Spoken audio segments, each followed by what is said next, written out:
going to see an allergist for the first time, super nervous. You have POTS and EDS and suspect MCAS. Any tips or advice? Here's a little bit I can share from personal experience because I'm not a doctor. I'm sure that you probably already have been to the allergist by now. I am a little bit behind on trying to respond to questions in the comments. However, I will say this for those who are still waiting to be seen by their doctors. One, according to the Mast Cell Society, tmsforacure.org, skin testing, skin prick testing, and food challenges are extremely dangerous for people with mast cell activation syndrome. And that's because we can react to anything and everything at any given time, and our triggers can change. We can show false positives, we can show false negatives. We can have a major reaction to a food challenge or a skin prick challenge and still show zero allergy reaction in blood or skin prick testing. And then the doctors are like, idiopathic urticaria or idiopathic anaphylaxis, which, if you stop to think about it, they're actually diagnosing MCAS while they're telling you you don't have MCAS, because MCAS is defined by the fact that you have random anaphylaxis to random things, which is what idiopathic anaphylaxis actually means. We don't know what causes it. That's what idiopathic means in medicine. Also, tryptase is not the end-all be-all for mast cell activation syndrome. There are other markers. I actually found out just 2 weeks ago that this whole time that my tryptase has been like, yeah, it's normal, you're fine, it's all in your head. I just found out 2 weeks ago from my lead EDS doctor at the Mayo Clinic that I do have a positive MCAS marker. My leukotrienes are sky high. Did you know that those were also part of the picture? Most doctors don't. But not every MCAS patient is going to show positive markers for maybe any of those, because we all present in different ways. For MCAS, it's not that we have an overabundance of mast cells and elevated tryptase or other elevated MCAS markers. It's that the mast cells that we have are overreactive. Somebody else gets a mosquito bite and they just get a little mosquito bite mark. We get a mosquito bite and we go into anaphylaxis. It's basically a faulty smoke alarm. Somebody else's smoke alarm is not going to go off in their house unless they actually are burning something on the stove. Ours goes off because the wind blew the wrong way. It's Wednesday and we exist. And it keeps happening no matter how many times we change the batteries. MCAS can also be diagnosed clinically. So that was the second time I was diagnosed by my nurse practitioner. And I think part of the reason she diagnosed me clinically is because I had already been through 15 years of everything else, and a whole bunch of medical gaslighting. I've had every diagnosis from idiopathic urticaria to idiopathic anaphylaxis thrown at me. And, well, we already know how I feel about that. I would also, if you haven't already, and you are still waiting to be seen by a specialist or trying to figure out if you might actually fit any of the MCAS criterion, because you have actually said, I think I'm allergic to existing. I think I'm allergic to myself. I would look up anything written by or on YouTube that features Dr. Lawrence Afrin, Afrin. He is, I would say, the most world-renowned expert on mast cell activation syndrome.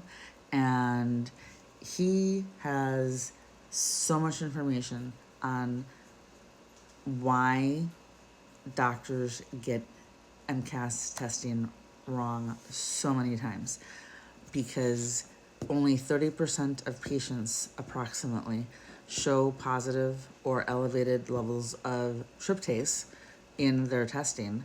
And then your doctor's like, yeah, you don't have MCAS, go away now. And then even mastocytosis patients, there's 15% of that population that doesn't show elevated tryptase. I've had them in my comment section. And mastocytosis is the most severe version of the mast cell activation disorders. When you're working with a doctor for an MCAS diagnosis, it's really important to make sure you found one who is looking at the big picture and not just focusing on tryptase. Because if that's all they're looking for, and it's not elevated, you're going to be shown the door really fast. It's happened to me so many times. So in the time between the first diagnosis and the second diagnosis, and by the time I got to the Mayo Clinic, like 4 or 5 years later, I had gotten myself to a place of at least visible stability compared to what I used to look like. I still have almost daily anaphylaxis, low-grade anaphylaxis that does not involve my airway. Know that 2 or more body systems affected at once, any 2, does equal medically defined anaphylaxis, and that every MCAS patient I know, and according to TMS for a Cure, and every reliable, reputable medical source that I have read, we should all be carrying at least 2 EpiPens, because you never know when you might actually have an anaphylactic reaction to something, because idiopathic.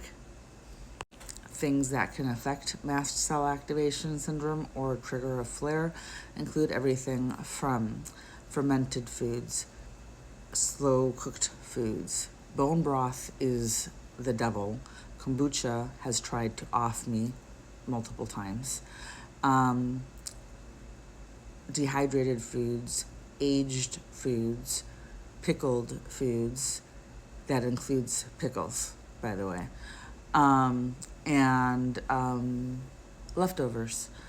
All of those, and fermented foods. Did I say that? So all of those can possibly trigger allergic like anaphylactoid or anaphylaxis in our bodies, meaning that our body thinks it's an anaphylaxis, but it doesn't actually show up on any quantifiable blood test.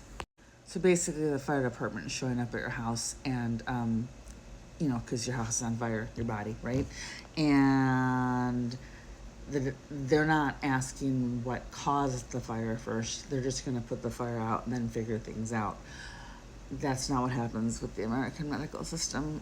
They look at you and go, so before we get the hoses out, was that arson or was that an accidental fire? And it's like, it doesn't matter. I try to save the foundation of my home. We'll talk about that. We'll talk about the why later. That's why we carry EpiPens, or many of us do, and why many doctors recommend that their MCAS patients carry EpiPens, just in case. If you already have POTS and EDS, know this. 1, we just learned at the Mayo Clinic that if you have EDS, 80% of people with EDS have fibromyalgia.